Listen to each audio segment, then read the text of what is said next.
segment of our society, American society, that knows too much. People who are assigned to hold secrets, to hold places for people based off of what that individual's purpose is. And these folks get the brunt of some real bad stuff. I mean, they get slandered, they get shut down, they get maligned and all that. And knowing that this segment of society exists, I mean, most people take them for granted anyway, especially the ones that just try to stay straight. And when these folks try to stay straight, I mean, they come against a system. I mean, he's talking about the deep state. Holy smokes, man. Talk about the deep state. I'll tell you about the deep state. Well, these folks, a lot of them don't even know that they're a part of a system that is the deep state in a way, because they've been led to believe that they're doing what's supposed to be done off of a greater good. And what's difficult about it is,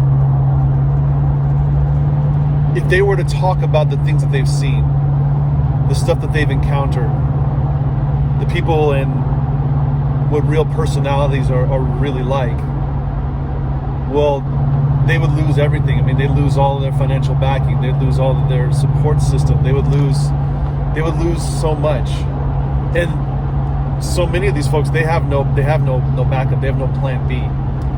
And that's what's difficult, is that these folks go into this arena with no plan B because they believe that this is what they're supposed to do, with their life.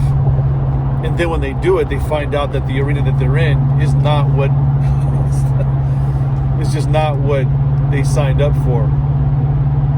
Being altruistic, I mean, that's what the desire is. If you really have your ulterior motive is for the good of society, the good of the greater good, right? But then it gets harder and harder because you realize that, well, if you're an individual I'm talking to right now, you realize that if you really do share what's really happening, well, then you'll get blamed for dividing people. You'll get blamed for not being a team player. It's crazy what the manipulation that happens in this arena. So it's really sad. But let me just be real about it, is without saying too much, there's these people, they need support, but they don't even know where to go to for support because they don't know who to trust. Because if you don't know who to trust, you don't know who will talk and who will say things against you, or who might turn you in, who might be a friend to your face, but a foe behind closed doors. Because believe me, the folks who are part of that system, who are leaders within these systems, they have their own set of rules, and those rules have nothing to do with what they put out to everybody else. I mean, really, they have their own governance, and it's all usually based on ego. And why is it important for you to know that this exists within the church? It's because when you're dealing with the people who really desire to be about the Christian faith, not about anything else, it's about the Bible says, to teach it, to read it, to preach it, to honor it, because we understand what it says in the last days, or what it says in the everyday. And to be able to communicate that to people without there being some agenda, getting allegiance or getting followers or building a personal kingdom. You just want to do God's work, and without there being some agenda, right? But it's difficult because these folks find out that there are agendas. You didn't sign up for that. So how do you, as a person that either has no clue what I'm talking about right now, it's kind of like, what the heck is David rambling about?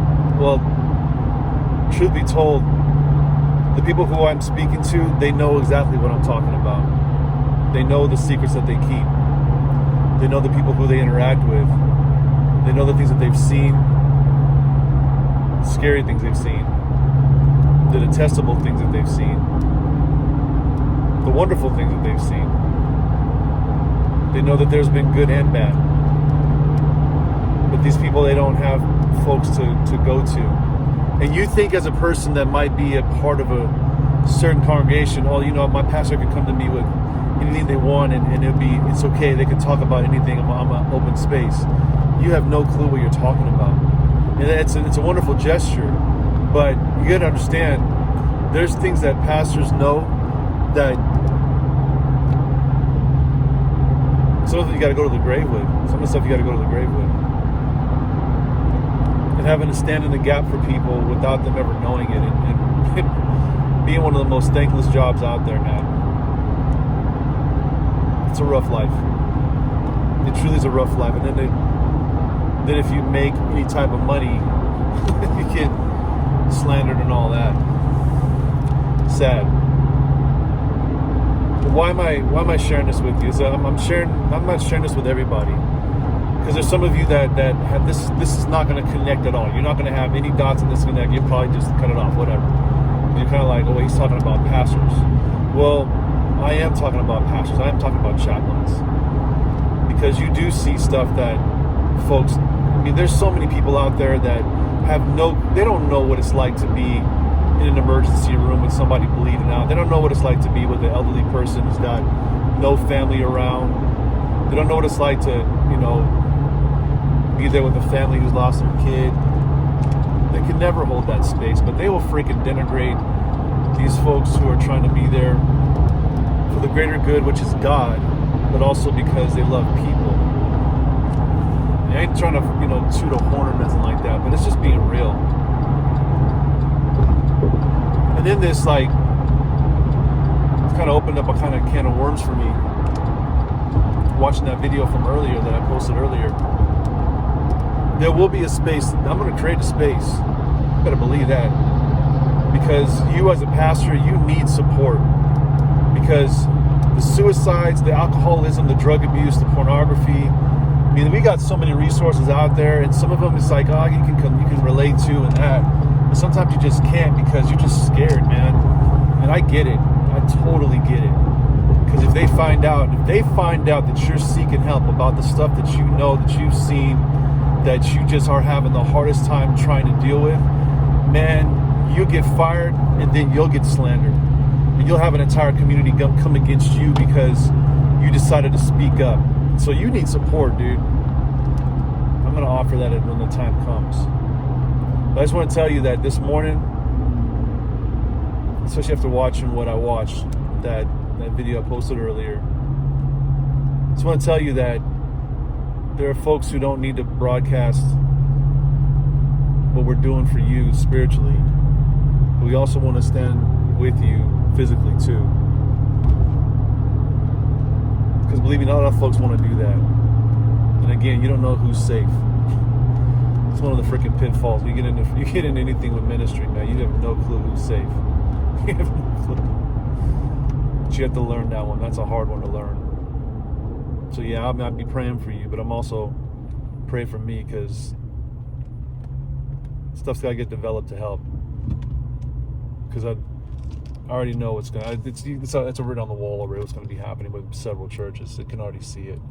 And so there'll be a point in time where I do present something to you that gives you a place to talk. Because believe me, as time gets crazier,